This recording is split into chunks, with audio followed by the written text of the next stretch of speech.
If you've struggled with stress, balance, or burnout, and simply feel discouraged or even defeated, and if you're ready to move from force to flow and enjoy ultimate Zen success in your career, health, or relationships, then the Zen Success Show is for you. Your host, Carissa Sims, is an entrepreneur, corporate consultant, best-selling author, meditation teacher, and healer who has found her own Zen success. Here's your host, Carissa Sims.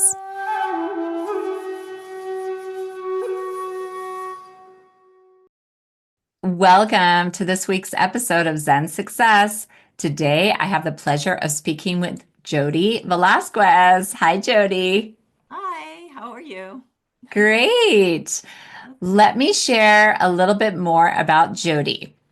Jodi was born and raised in Pittsburgh, Pennsylvania, and graduated from Robert Morris University with a bachelor's degree in marketing communications and an emphasis on writing.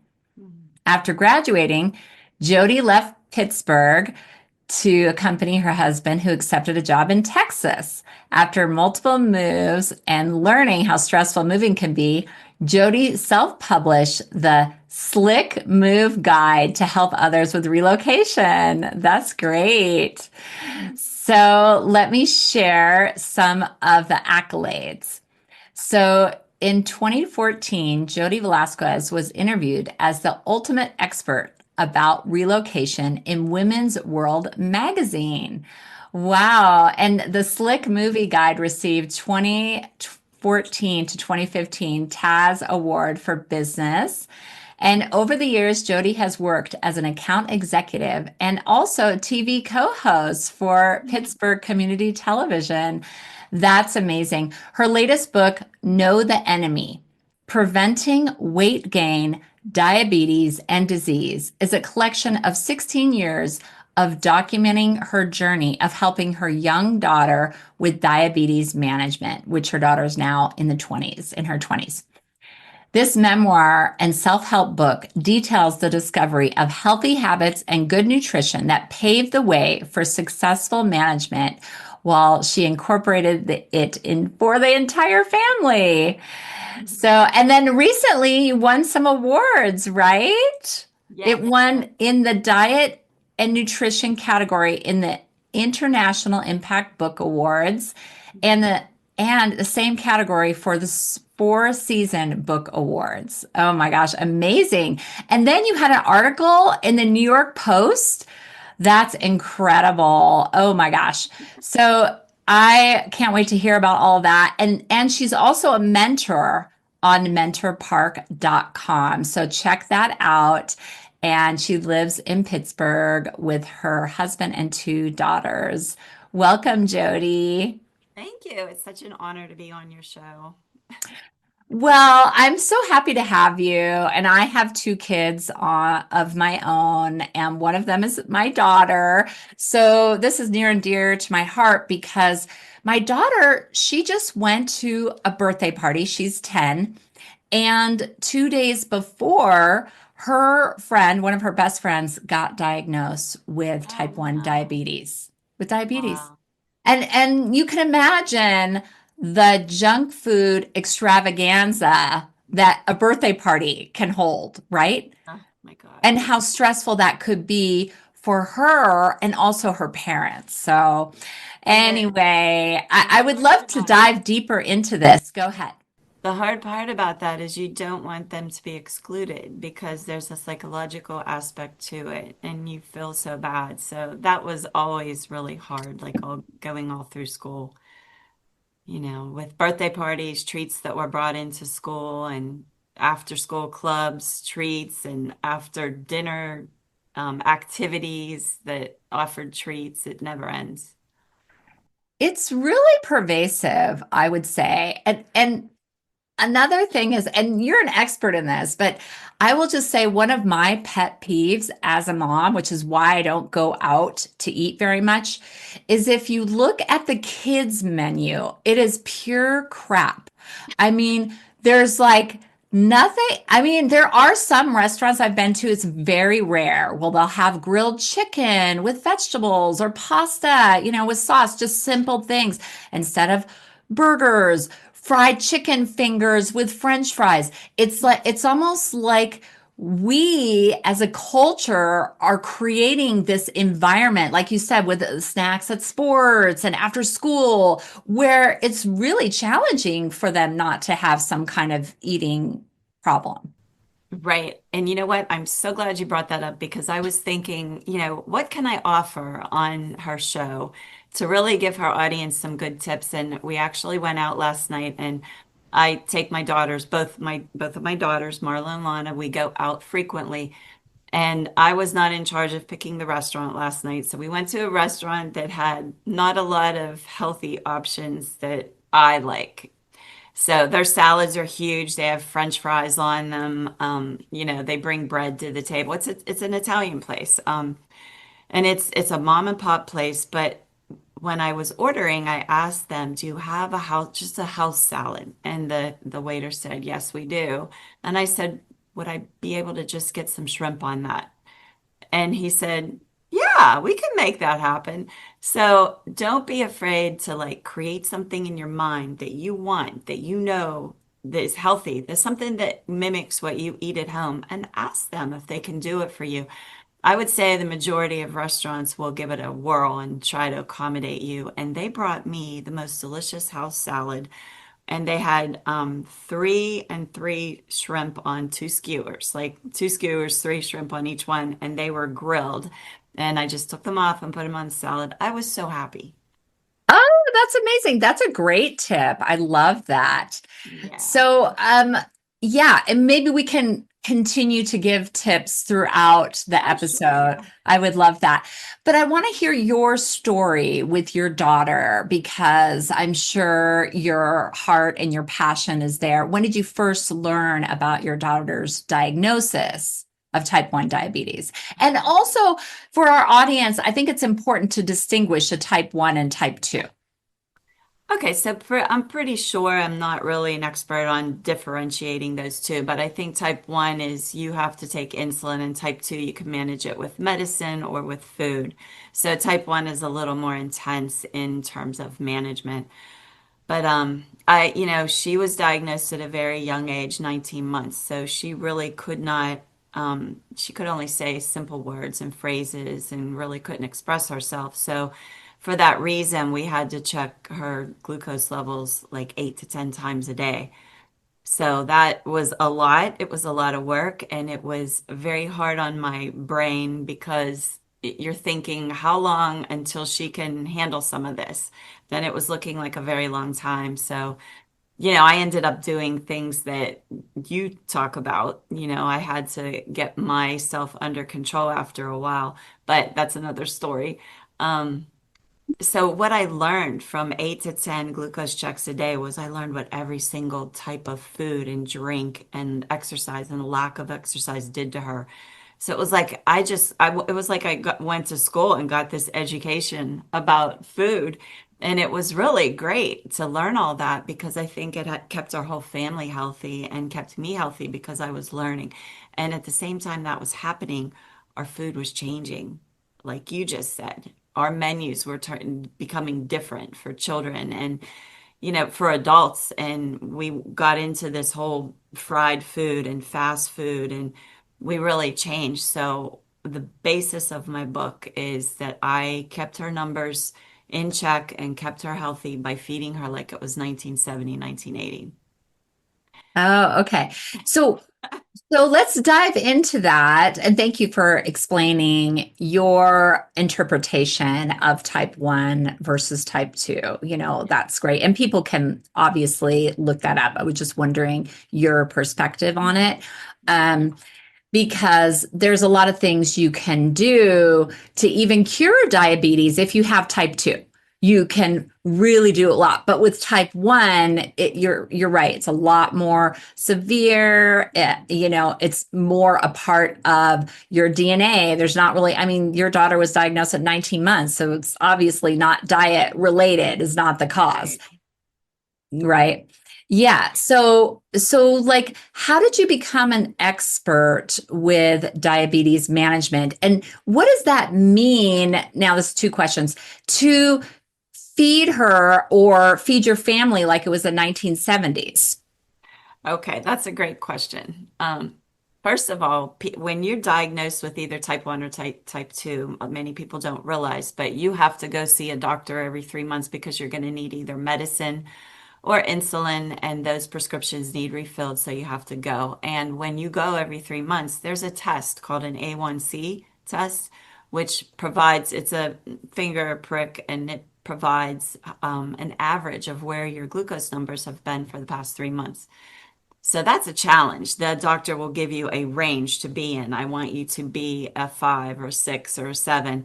And it's a lot of stress. You go every 3 months, and it's like, oh my God, what's this number going to be? Is it going to be in range? Is it going to be, so that's where all the checks come in, and you're trying to keep the numbers in range, like all throughout that 3 months, so that when you go, your average is in range. And that's basically how I became an expert, because I figured out the foods that would raise her and the foods that were good to her. Like yogurt was one of the foods that was very good. It didn't really raise her. And, you Hey, just, was that, can I ask specifically, is that unsweetened with dairy? Like what kind of yogurt did you? it was just a Dannon. It was sweetened, Okay. So just yeah, sugar. it was sweetened, She but had it didn't insulin raise. working, so we didn't have to totally avoid sugar. Okay. I kept a notebook on the kitchen counter and wrote down everything that she ate, and then all her checks and her numbers. And the important thing was analyzing that and looking at that at the end of the day and saying, what did I do wrong? Where did I make a mistake? How did she get this high? How is she low? And just doing that over and over daily, for years and years. And I really got good at it. So I knew. And in 16 years that I helped her, she never had an A1C over 8, and she never had any hypoglycemic events or hyper that took her to the hospital emergency room. So, Yay, mom. Good job, right? I mean, the doctors must have been so impressed. you know what? I didn't even realize it for probably a decade. And it was on an appointment that one of the endocrinologists said to me, I've never had to meet you in the emergency room. And I was like, oh, I never realized Okay. that either. I guess that's good. I guess you're meeting a lot of your diabetics in the emergency room. But, so that was how I became an expert. And then what else did you ask me? Oh, I just asked you, what does it mean Oh, to feed your family and your daughter like it was the 1970s? Were we oh. healthier back then? I mean, maybe we were, so you'll have to educate me. You always see those pictures on like social media where they have a beach scene, and everybody's very thin, and they say this is 1980. I think that there was less obesity and less weight problems and less diabetes back in the 70s and the 80s. But some of the key factors that have changed, and the change has been so gradual that we haven't noticed. And I'm trying to break into the public speaking, and I have a little demonstration that I do that compares some of my mother's dishes to dishes today, like pie Okay. pans and cupcake pans and pizza pans and glasses. The 8-ounce glass was popular back then. So our portion sizes have drastically increased, very, very big sizes now. Okay. I Yeah. see that in restaurants. And can I just say, even for kids, when I see the kids' meal and it's enormous, and my little daughter, I'm just like, are you kidding me? I thought they would try to like, have Yeah, less. exactly. I just want to say, are you kidding me? Like, I remember going with my kids through the drive-through, and they'd give a drink this big for a kid. It's like a 32 ounce, and say, are you kidding me? That's enormous. Those are the exact words. And I'm not giving my kid this, but so Yeah. portions have really increased, and our amount of fast food chains has drastically increased. And there were only 1,000 McDonald's in 1968, and if you spread them across the United States, you probably wouldn't have had one near you. Uh-huh. So that's a big change. So our That's fast a food, big our change. portion sizes. We have a sedentary lifestyle now. So one of the things in my book really stresses how when my kids were little, I got them outside and then we played inside, but I tried to keep them moving. I actually have 45 non-technology activities for kids is the last chapter. Oh my God. I need to get your book. When those numbers were up, we had to get moving and be active so that they would come down. We talked about the drink size and sugar and fat increase in food. Kids I see. go out and Is process your sugar. daughter there with you? I saw somebody walk She by. is, Mark. Come say hi. Do you want to say hi? Sorry to interrupt you, Jody. That's okay. She saw you. She, hi. Oh, I hi. walked up behind her. I didn't mean Oh, to nice to meet hold her. you. That's okay. Okay. I have another one too that's at work, but Oh, okay. yeah, so and all with all of that changing, and then on top of that, and you're probably going to freak out when I say this, but 10,000 new food additives that have come into our food that are under suspicion for causing weight. There's government research studies that say that they can make you gain weight.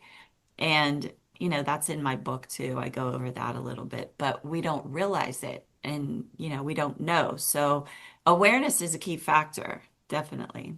Yeah. Well, I just also want to say this is coming in right now about food additives like coloring. And I think they're making an association for not just diabetes, but ADD, ADHD, and certain other disorders, which I find fascinating.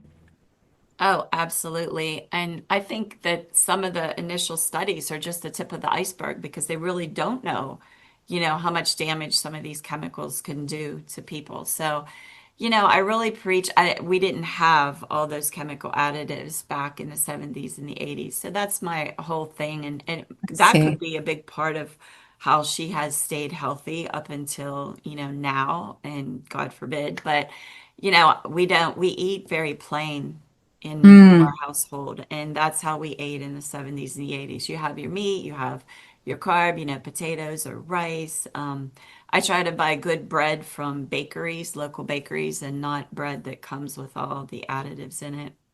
I And then think that is a key component. Sorry to interrupt yeah. you, but the bread, I'm so glad you brought that up Mhm. because a local bakery, knowing the source of the grain, or even just getting organic or sourdough, I think that's an amazing tip. Absolutely, because we eat a lot of bread. So it's something that you might eat daily. So you should have good bread. And, it does not last as long. So I will say I'll buy a big thing of Italian bread that a bakery made, and I'll take half of it and put it in the freezer and put half of it out. That way it doesn't go bad quickly. Yeah, that's great. I actually do that too. I'll cut up the bread, but I put all of it in the freezer. I just keep all of it because I'm not a big bread person. I don't do as well on bread like my energy. So it's mainly for the kids. But sometimes if I'm starving, then I'll be like, okay, bread it is. So yeah, that's a great tip.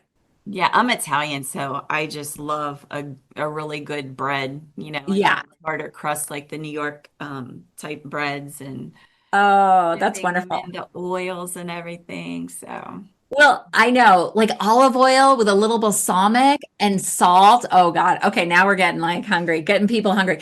But can I just say, I want to praise you a little bit. I mean, you're an incredible mom for taking this initiative and being the lead in the family. But also, some of the benefits are you are glowing. You look freaking amazing. I can wow, thank tell. you.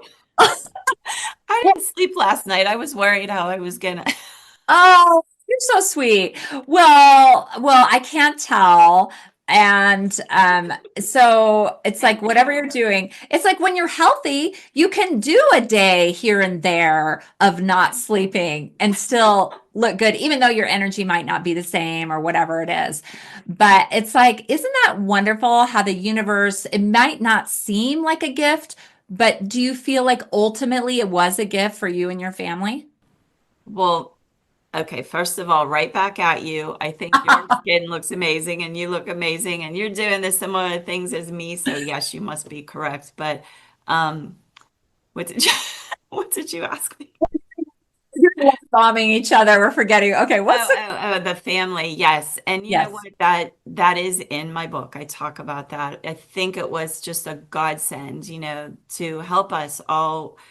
There's some people that are blessed that really have been paying attention and noticing the change in the food and are able to like, pull away from that and not fall into that. I mean, we just absolutely are obsessed with ranch dressing, fried foods. It's crazy. And Do everything you has to mean be we dipped in like ranch. our society, or do you mean like you found alternatives at home to make healthy fried food? I bred my own chicken and Okay, fish. so you do at home. Absolutely. I do. Okay. Yeah. I don't eat a lot of fried food when I go out. I mean, first of all, because it is, it kind of makes me gain weight, the fried food. And second of all, when you're older, it can be hard on your stomach. So I I, noticed that it feels like a pit. If I even have like a French fry, okay, right. so It has to be confession. lightly breaded, and yeah, I'll Yeah. have one or two fries. My kids will get the fries.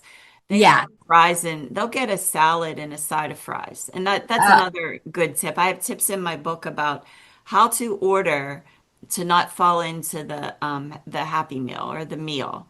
You know, yeah. yeah, and my daughters are great for ordering salads with a side of fries because they like the fries. They want the fries, but they don't want to eat the burger, the fries, and the soda, so they'll order Yeah. water, a salad, and they'll get their French fries.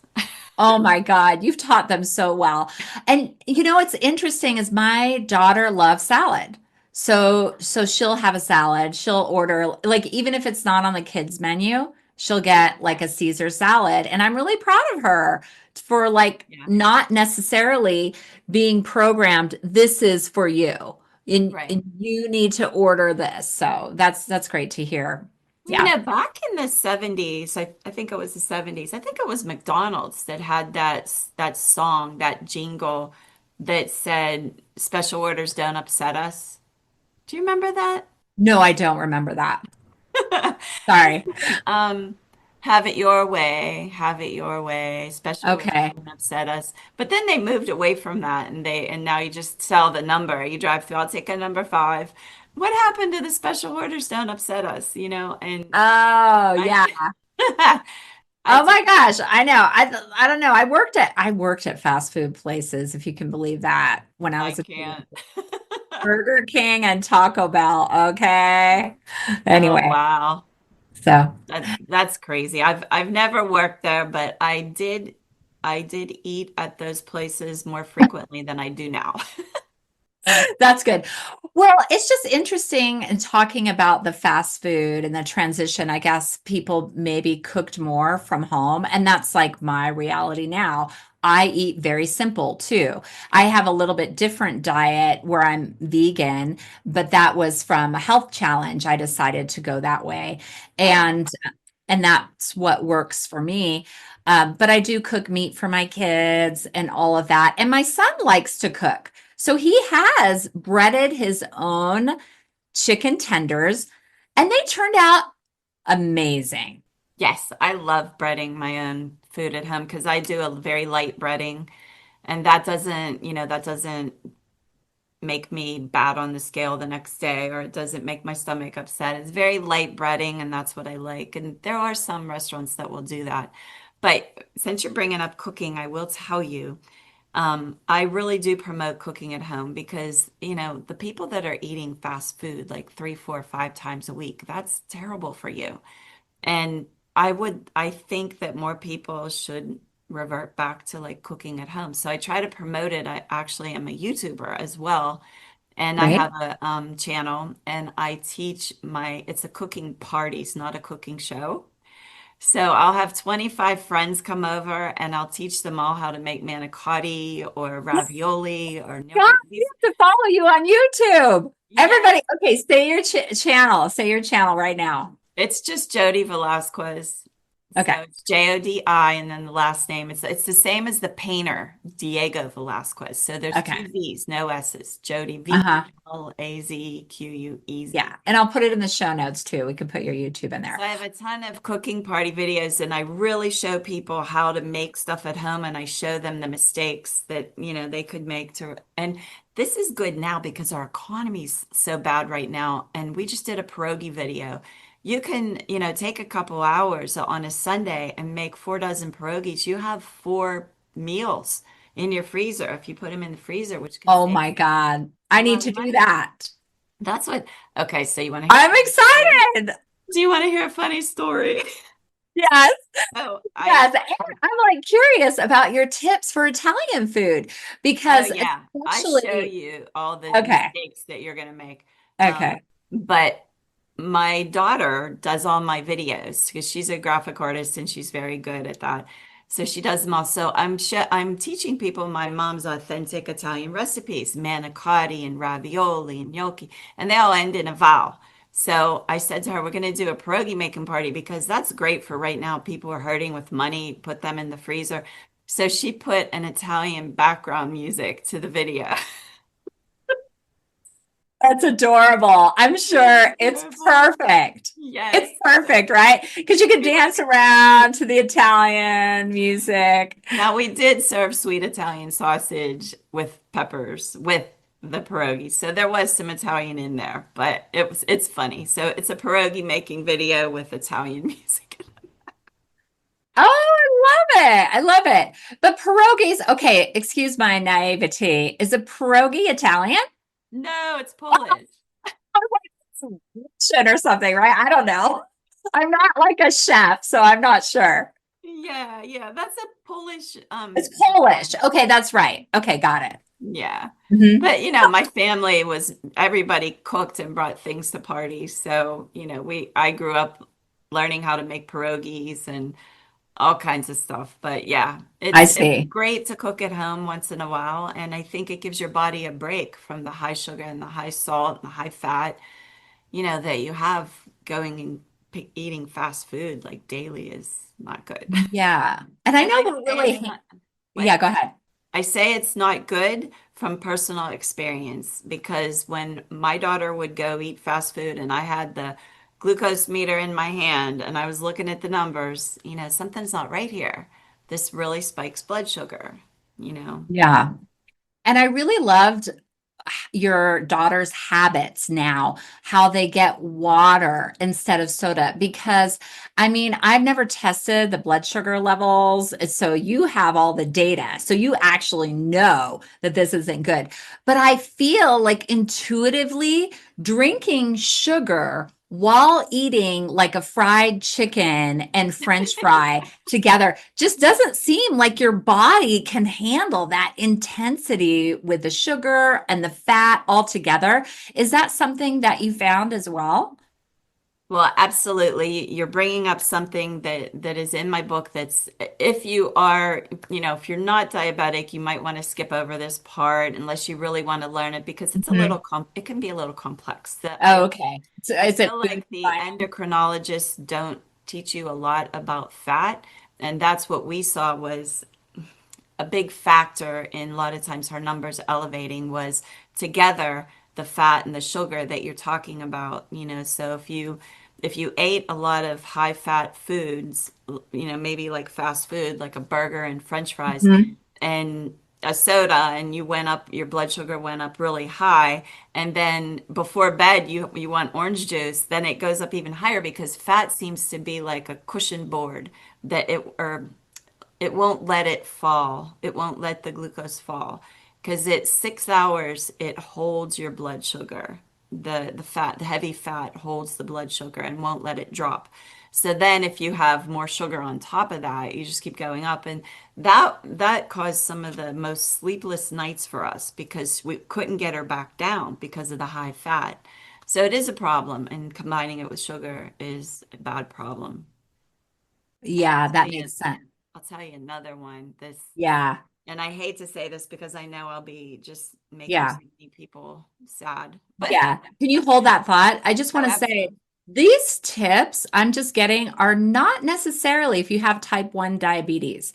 Right. These are good for everyone, for your overall health and well-being. So don't just like turn this off saying, oh, I don't have type 1 or type 2 diabetes. Absolutely. This is critical to heal our society and stop obesity and be a healthy, human race. Right. Well, these things are causing type 2.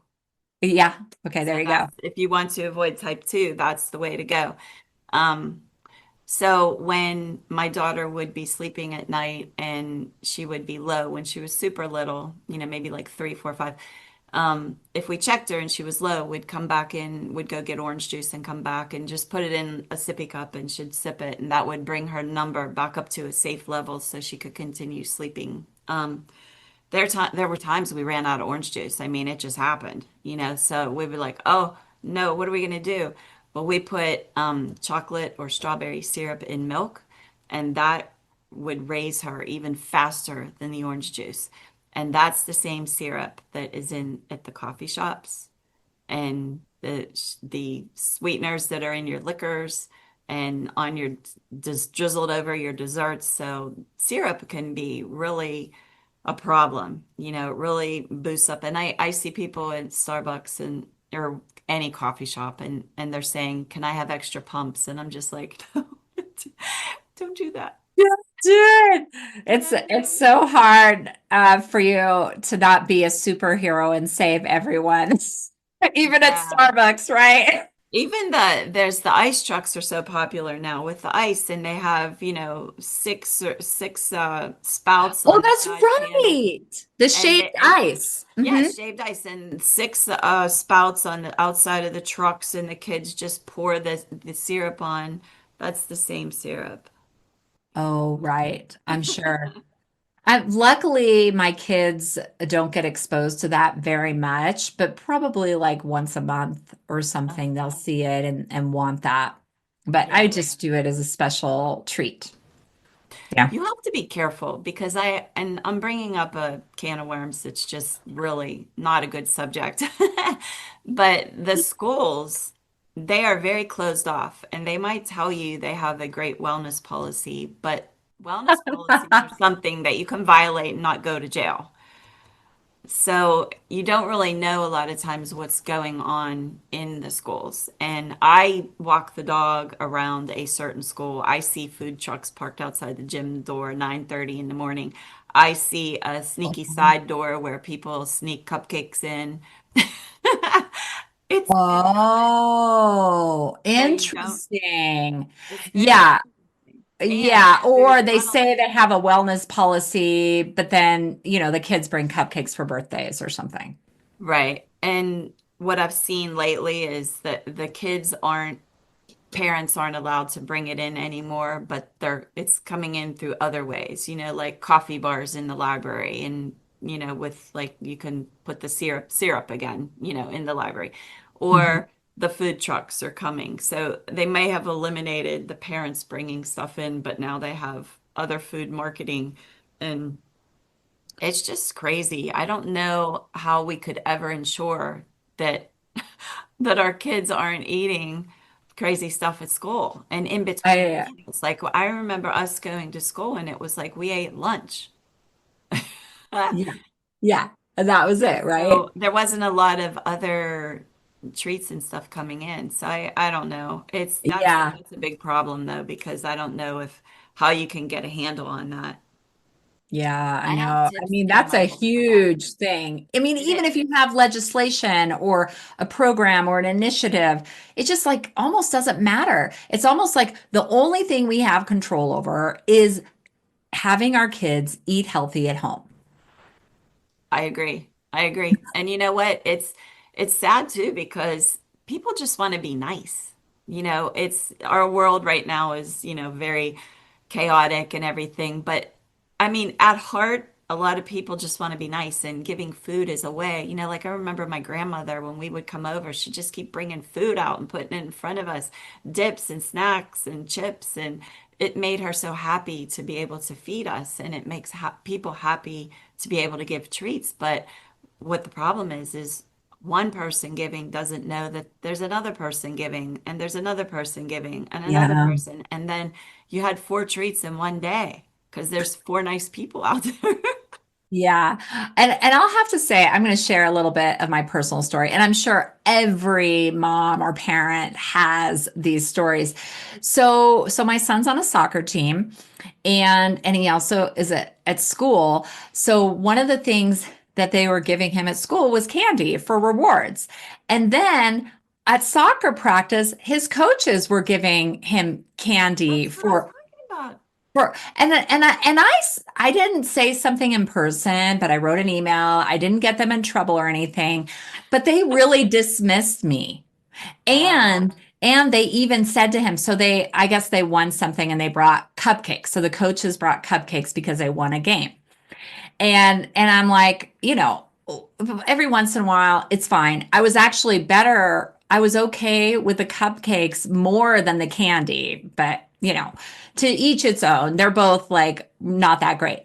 But anyways, and then the coaches said to my son, don't let your mom see the frosting. Get it off of your face. So they're actually telling my son, and I already have like a reputation as like a hard, you know? But the funny thing is, my son didn't get it. He's like, why are they saying that to me, mom? I know you are a villain if you're I trying to am. I'm a promote. total villain with these coaches. You're a villain. Yeah, you're definitely a villain. I don't know what the answer is. I Yeah. have a whole chapter dedicated to treats in schools in my book, and I give ideas on for parents how to get a hold of that and really figure out, if it's going on. You really need your kids to tell you. You need to explain to your kids the importance of, snacking too often, and hopefully they'll be honest with you. The nurses are usually a good way. If you can make friends with a nurse, you will find out. But unless your kid has an allergy or some reason, the nurse doesn't need to call you and tell you this class is having cupcakes, or Oh, something. yeah. But Oh, you could call the nurse and say, "Hey, look, there's an issue. I don't want to go into detail, but I need to know if they're going to have a snack." And then they really call you? Oh my gosh. I Really? I mean, mean, you can maybe try. some Every school's nurses. different. Some You schools could don't even, try. you can try. Some schools don't even have a nurse, but you could try. But it's That's like right. 6 hours, 6 or more hours that your kid is away from you, and you just don't know. You go to Yeah. these warehouse clubs that sell like the big, huge Costco. things Yeah. of cupcakes and that. And I've gone and I can't believe how many people I see just that with them in their cart and they're taking them out. And I'm thinking, who you giving all those to, But Oh my God. Yeah. Is people are this going to being the schools? Yeah. Right. So I mean, we're kind of touching on this a little bit, but what were some of the toughest challenges in helping your daughter manage her diabetes? I would say school was that is Oh, definitely the yeah. largest chapter in my book. And I would say Okay. what we just talked about was definitely a huge challenge. And then what you brought up in the very beginning of this podcast was the birthday parties. That was also a problem because we didn't eat like that, at home. So, when you went out, you had those triple offenders. You had the soda, the French fries, the chicken McNuggets, all combined together. And we didn't do that at home. I remember one field trip, and I swear to God, this is true. Took the kids. Yeah. You have to. Okay. They took the kids to, and I was able to go on all the field trips because my daughter was, diabetic. So I got to go on most of them. And Okay. they took the kids to a movie. And when they walked in, they got this cute little box and it had a soda, popcorn, and a big taffy stick sticking out. So that was the beginning of it. This was school. Yeah, a field trip. And they sat at the movie sedentary and ate all this stuff. And then they left the movie and they went to some kind of buffet place. So they Okay. went to lunch after the movie and they had all this, buffet style food. And then there was a massive dessert bar. And this one kid, I guess, really, ate a lot. He ended up getting sick. And I was just thinking, like, this was not a field trip. I thought a field trip was supposed to be like you went and saw something. I guess they saw a Educational, movie. not Yeah. a movie. When I think of field trip, I think walking around through a field or through, Yes. Or like, something cultural. Right. yeah, like a museum or visiting a stadium or a science center. But that was just, I mean, a movie, that was a great idea. Just involved a little too much food. Yeah. Oh, that's sweet of you. I'm just like, no, I mean, but I see that happening at the school even, like, watching a movie, I'm like, what's educational about this? Okay, that's a whole nother thing. But so you weren't on that field trip. So you couldn't like be that warrior mama and be like, no. You have to be careful because if you get too overboard, they'll block you. Like, Oh yeah. I can only imagine. I can only imagine.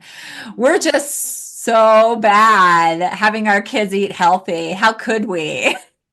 You know? yeah, but you know what? The problem is there's statistics out there that say diabetes is on the rise for young people, and obesity is definitely like it's increased since 1990 like 4 times. And we have to figure out where all the extra calories are coming from. And that could be a hidden spot, but we can't, it's hard to get a hold of it and find out. But I personally believe hidden calories come from schools. Yeah, right. That makes sense. You're right in the game right now. So Yeah. having 2 kids, your kids are in middle school, right? Yeah. And it's like, especially with the holidays, I think they feel like it's their responsibility to have crappy food and treats when there's a Yeah. holiday. And then Halloween, like, yeah, and we could also get into what they're giving them for lunch from the kitchen because oh, good point. yeah, a lot of My them son don't. is getting tuned into that now. Is He's he like, yeah, he's like, this food is crap. And he's just is like the not one that made the eating. chicken? Yeah. Breaded the Oh, you got it. Yeah. He's getting tuned into, I mean, I thought our food, well, at our schools, I'm in Boulder Valley in Colorado. Yeah. It's supposed to be like locally sourced and like there's a chef and everything. But anyway, I think there's probably still a lot of stuff going on in it. That's been one of the biggest changes since 1970 because they used to have the big pots in the kitchen and they made the soups and the stews and stuff. And That's it's really right. it's really changed. And I'm speaking just from certain schools that I know. I'm not sure about every school across, the Mhm. United States, but there's been a change. Everything's convenience now, Yeah. quick Yeah. What's convenience, easiest? fast, put it in the microwave. Ah! Oh my gosh. Well, so tell me about the ABCTs that can make a difference. Okay, so it kind of there's a lot of information in my book, but I came up with that acronym to try and just help people stay on track so that they don't, have to carry the book around with them. But A is avoid high sugar and high fat, which we talked about, and that would Yeah. be fast food and some of your foods it doesn't stop at fast food. The high sugar and the high fat and the high salt, it's a marketing thing. Every company wants their food to be the tastiest. So it's also in the grocery stores. But if you can become aware and try to avoid high sugar, high fat, high salt, that's A. Be active. So don't be sedentary because that was one of the biggest things that would, make her numbers rise was just sitting around. And if you get out and even just walk, you don't have to like do, cardio, but even just walking will bring down blood sugar. Can I And stop at that one for a moment? I think that yes, one is really important because sometimes it seems that we have a culture of being okay with sedentary kids while they're video gaming, watching TV, whatever it might be. And when I was a kid, I was just outside playing after school, yeah. so active. I mean, sometimes my kids do that, but most of the time, no. And you know what? If you live in the Northeast, you got a whole long winter and it's easy to just put a TV or a laptop or a phone in front of them. But I came up with ideas, and they're in the last chapter of the book, how to have fun in the house. The things we were doing in the house, the friends would come over and be in shock. Ah, I love it. I can't wait to read that. That's amazing. Obstacle courses and couch pools and all kinds of stuff we were doing. But C is it's ABCTs. C is consistency in eating. So there's going to be swings in, glucose levels and in the way that you feel, as you mentioned, not just for diabetics, but the way you feel, like your energy levels. If one day you eat fast food, and next day you're eating a home cooked meal or you're eating a salad, you're fluctuating a lot. So to try and stay consistent is a great idea. If you're drinking a lot of soda one day, but not the next, that's a lot of inconsistency. And the last one is timing. And I really believe in I don't like the continuous consumption. So that means like if you are eating breakfast, lunch, and dinner, but somebody's bringing in cupcakes in between breakfast and lunch, and somebody's, giving you a snack between lunch and dinner, and you're grazing after dinner, it's continuous consumption. So timing is to try to stay on track. Whether you eat just lunch and dinner or breakfast, lunch, and dinner, try to have some space in between your meals where you don't have any food to give your body a chance and your glucose levels to come down and your body a chance to process the food. Would you call that concept, I know you call it timing, but would it be analogous to intermittent fasting? I get, intermittent fasting is always, I think I'm not sure about this. I think it's the American Diabetes Association that recommends that to help prevent type Oh, they 2. do. I Okay. could be wrong about that. I have to check my statistic, but it is a Mm. very good thing. I like to do that. I eat dinner. I don't eat after dinner, and then I wake up. I probably don't eat till 9 o'clock or sometimes even lunchtime.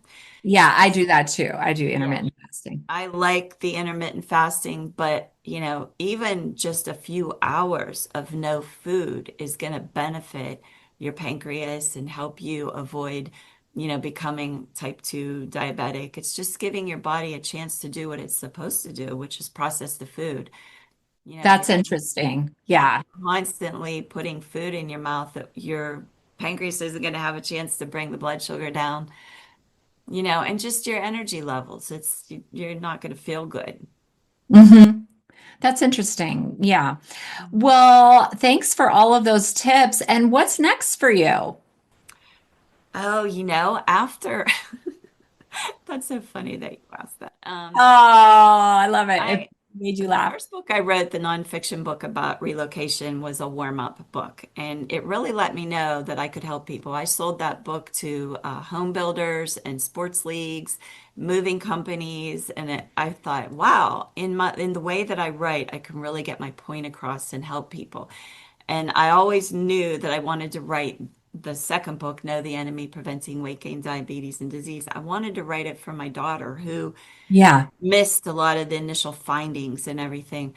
But that book, my last book, was so intense. And I had medical journal editors go over it to make sure everything was good that I said.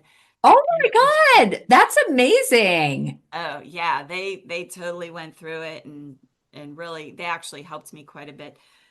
But I'm so tired of nonfiction.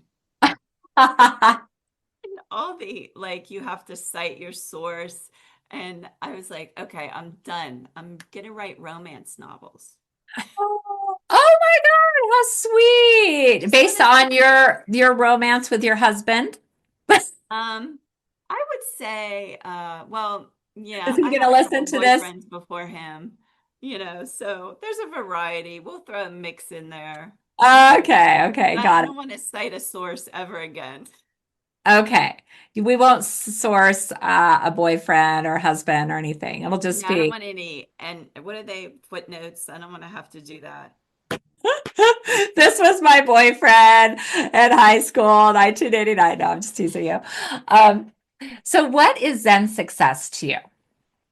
Well, I'll tell you what, I got interested. I've only listened to a couple of your podcasts. One that I absolutely loved was the From Prison to Possibilities with Kim Ken Nugent. Nugent.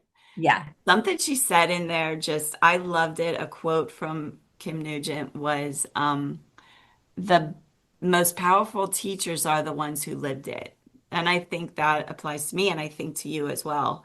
But we're trying to, get the awareness out there and help people. So I love that podcast. And then I signed up for your email and I got the 10 ways to increase your energy or what I was just Yeah. reading them right before this morning. And I Oh, really like that. I think it was number 8, and I don't know what I did. I printed them. I actually okay. printed them and gave a copy to everybody in my house. Oh, that's sweet. That's But sweet. I number appreciate 8, at some point, I'd like to talk to you more about because it's like that. Number 8 was when there's something inside of you that can prohibit. I don't understand exactly how, but I would like to talk to you more about that because that's powerful. Oh, yeah, yeah, we can have that could be a whole nother conversation. I would love that.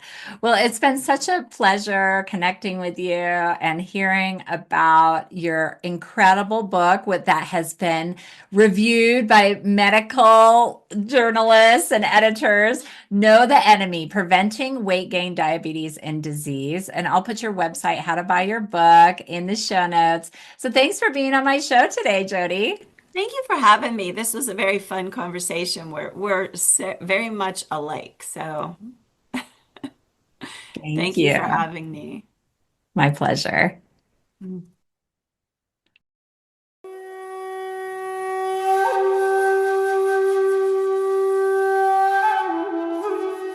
That's it for today's episode of Zen Success. Head on over to iTunes, Google Play, Spotify, or wherever you listen to shows. Subscribe to the show and share with friends. Be sure to head on over to ZenSuccessShow.com to help you on your Zen success journey. And join us on the next episode. May you find your own Zen success in life.